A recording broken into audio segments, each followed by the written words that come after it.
We have consented to the proposal of providing $200 million of two lines of credit for the development of energy infrastructure and development of agriculture. Deep in the heart of East Africa, Uganda is experiencing a transformation like never before. Roads, railways, oil pipelines, and power plants are emerging from the ground. But behind the cranes, concrete, and cables lies a surprising truth. This is not just Africa's story. This is India's story, because New Delhi is quietly pouring billions of dollars into Uganda. Why? The answer is not as simple as trade. It's about oil, strategy, and the future of global power. For decades, Uganda was overlooked on the world stage, a landlocked country, dependent on its neighbors for trade, and too often ignored by major investors. But in 2006, everything changed. That year, vast oil reserves were discovered under the fertile soils of western Uganda, an estimated 6.5 billion barrels of crude oil. Suddenly, Uganda was no longer invisible. It was the next frontier of the global energy game. China moved in quickly. Beijing's companies began talks, promising pipelines, loans, and a partnership to exploit Uganda's oil riches. Western oil giants circled too. But what few noticed at first was India's silent entry. Through its state-owned ONGC Videsh and private players, India began positioning itself not just as an oil buyer, but as a long-term infrastructure partner. But why would India, itself an energy-hungry giant, look to Uganda, a small, landlocked nation thousands of miles away, for its future? The answer is in the blueprint of Uganda's transformation. India isn't just chasing oil, it's building the very backbone of Uganda's economy. Roads to connect the oil fields to cities, railways to carry goods to ports, power plants to keep factories running, and training centers to skill Ugandans for the industries of tomorrow. In 2022, India announced new infrastructure credit lines worth hundreds of millions of dollars. These projects include modern highways linking Uganda's interior to Kenya's ports, solar power plants financed by Indian companies, and hospitals equipped with Indian technology. The East African crude oil pipeline, a $5 billion mega project that will transport oil from Uganda to Tanzania's coast, has India watching closely, as it represents both an energy lifeline and a geopolitical prize. To the average Ugandan, these roads and power plants might look like just another construction project, but to India, they are far more. They are stepping stones laying the groundwork for a new sphere of influence in Africa. For years, China has been the dominant foreign player in Africa. Beijing's Belt and Road Initiative poured billions into highways, ports, and power grids across the continent. Uganda was no exception. Chinese contractors built stadiums, upgraded Entebbe Airport, and financed hydroelectric dams.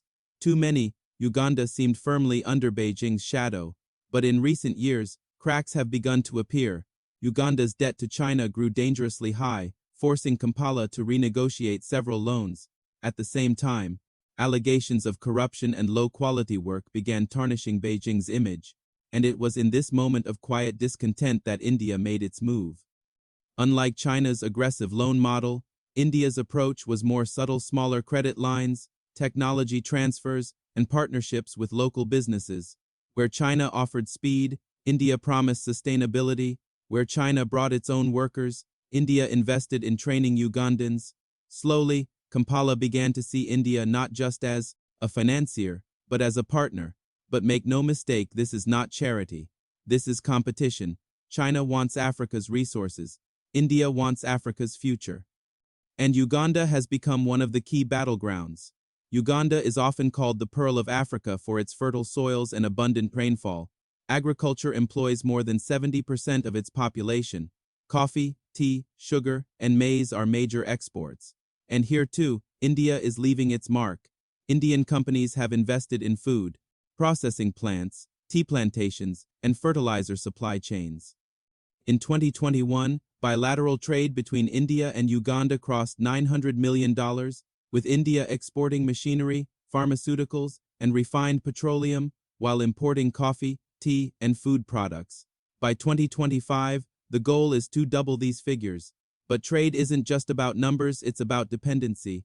With Indian seeds, Indian fertilizers, and Indian machinery driving Uganda's farms, Kampala's agricultural future is increasingly tied to New Delhi. And for India, this relationship offers something priceless, a secure long-term source of food imports for its massive population, while building political goodwill in East Africa. If roads and oil are the hard power of India's strategy, people-to-people ties are the soft power, and in Uganda, this influence runs deep. Nearly 30,000 Indians live in Uganda, many of them descendants of migrants who arrived a century ago. They dominate sectors like trade, finance, and manufacturing. Despite past political tensions including Idi Amin's infamous expulsion of Asians in 1997 to the Indian community has regained its footing, now serving as a bridge between Kampala and New Delhi. But India's soft power doesn't stop there. Every year, hundreds of Ugandans receive scholarships to study in Indian universities. Thousands travel to India for advanced medical treatment, where hospitals in Delhi and Mumbai have become lifelines for East African families. And through Bollywood, yoga, and cultural exchange, India's image is woven quietly but deeply into Uganda's social fabric. This isn't just friendship, it's influence that China, despite its billions, has struggled to achieve. So what is India really after? Oil? Yes. Trade? Certainly. Influence? Absolutely.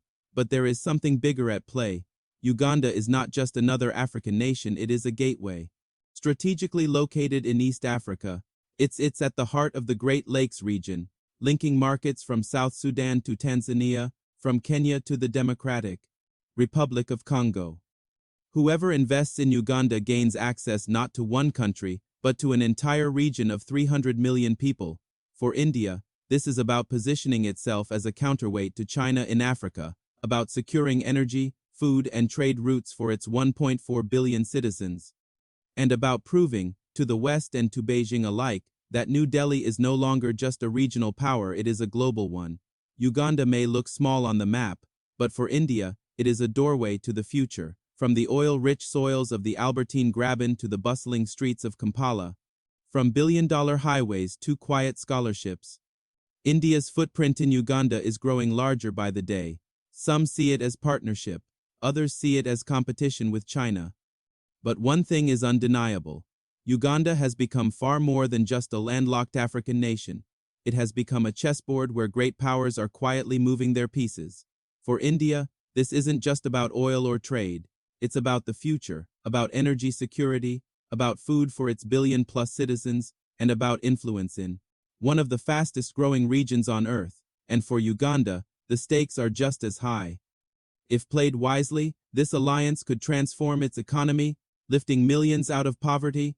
If mismanaged, it could trap the country in new forms of dependency, different faces, same chains. As the world watches China and the West battle for Africa, few are paying attention to India's rise on the continent, but make no mistake, the seeds being planted today in Uganda may one day decide the balance of power in Africa tomorrow. And when that day comes, we may all look back and realize this quiet alliance was never quiet at all.